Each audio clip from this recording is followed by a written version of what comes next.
साचे दरबार की आज ऊपर आ रहा बोले बाबा की दीवानी हो गई बोले बाबा की दीवानी हो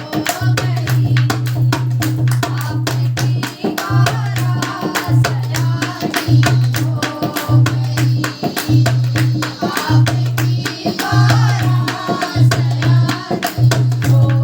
गई भोले बाबा की दीवानी हो गई भोले बाबा की दीवानी हो गई आपकी गौरा सयानी हो गई आपकी गौरा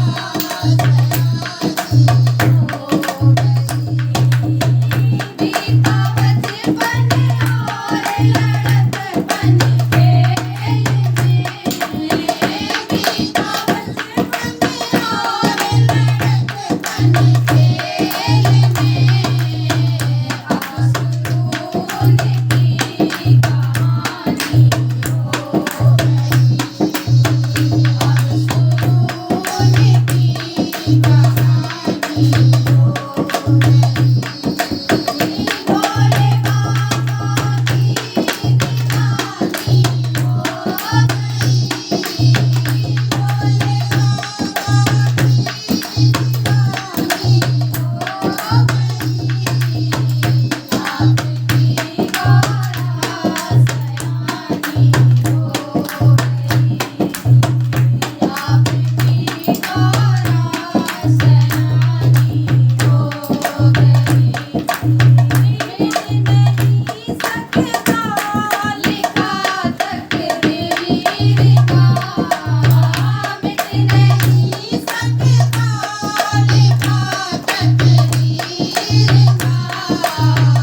बात सच लेकिन पुरानी हो गई बात सच लेकिन पुरानी हो गई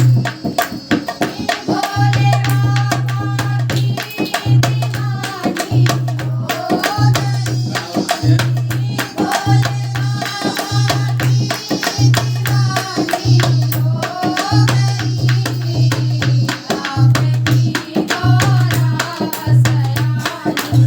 हो गई आपकी